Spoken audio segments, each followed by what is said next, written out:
we are seeing both sides, they are getting ready as far as the celebratory mode is on. But both sides have been exuding confidence owing to the huge and the record voter turnout. Such kind of activity also being witnessed in the NDA camp?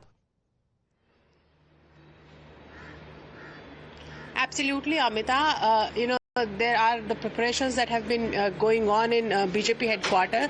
They also are very sure that they're going to win this election. And in fact, if you can just see, there are some, the tents and the shamiyanas are all there. But I have been told by the sources that BJP would keep the celebration very low-key, considering there were Delhi blast. And in fact, we have also been told that they have been given strict directives that there should be no crackers that will be busted today.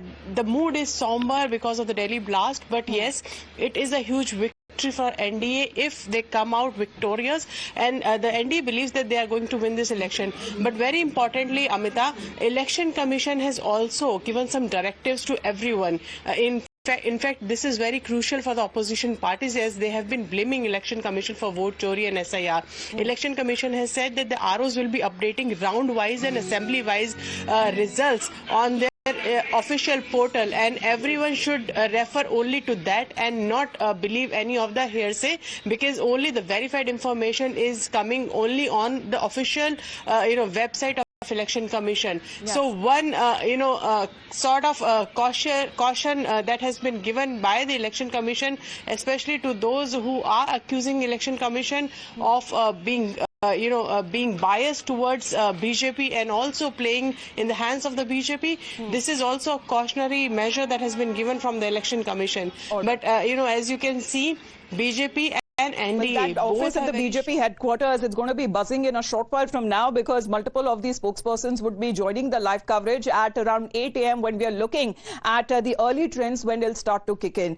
Himanshu भी हमारे साथ जुड़ गए, हिमांशु भी हमारे साथ बने हुए हैं, and Nyamika is also connected with us. लेकिन हिमांशु, ग्राउंड सिचुएशन अगर बात की जाए, क्योंकि जब वोटर टर्नआउट अगर इतना रिकॉर्ड नंबर का आता है और कहा जा रहा है कि इसमें महिलाओं का सबसे बड़ा एक रोल उनकी तरफ से अदा किया गया है, लेकिन वोटर टर्नआउट का मतलब क्या इससे निकाला जाए कि लोगों में वो विश्वास है कि यही सरकार को फिर से आना चाहिए ताकि विकास का जो काम है, क्योंकि जितने लोग ऑन ग्राउंड बात कर रहे थे वो कह रहे थे हमने वोट तो विकास के लिए किया है, या वो बदलाव चाहते हैं? ऑन ग्राउंड सिचुएशन क्या कहती है?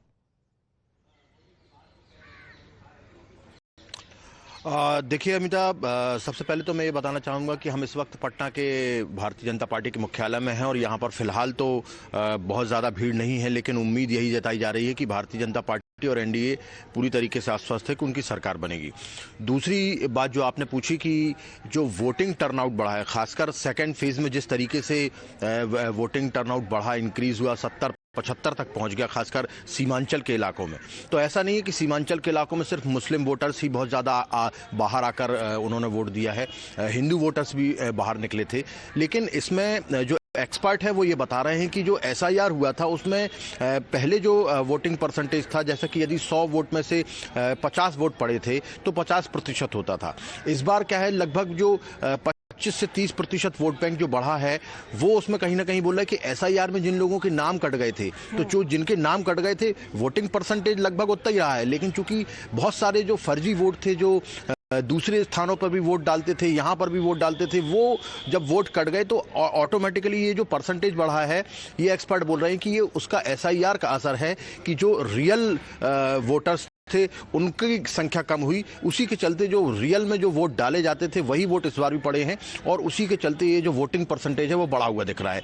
तीसरी सबसे बड़ी बात यह है कि महिलाओं की आपने चर्चा की. निश्चित तौर पर महिलाओं के लिए जिस तरीके से भारतीय जनता पार्टी ने और एनडीए की बिहार की गवर्नमेंट ने जो 10,000 रुपए वाली स्कीम लेकर आए, वो उसका कहीं ना कहीं असर दिख रहा है. और उसका असर इस तरीके से देखने को मिल रहा है कि जो कुछ इलाकों में जो मुस्लिम महिलाएं हैं उन्होंने भी, भले ही उनके परिवार के लोग आरजेडी या अन्य किसी पार्टी को वोट देते रहे हों, लेकिन उन्होंने इस बार जो है भारतीय जनता पार्टी को की तरफ भी रुझान किया है. तो एक फैक्टर ये भी है कि भारतीय जनता पार्टी की तरफ भी कुछ मुस्लिम महिलाओं का कि चेहरे के लिए वोट डाले गए हैं, पार्टी के लिए वोट डाले गए हैं, कैंडिडेट के लिए वोट डाले गए या बिहार के डेवलपमेंट के लिए वोट डाले गए हैं, वो आज सामने नजर आएगा. as the results, as postal ballots that would be counted 8 a.m. onwards, we're looking at the trends that will set to come.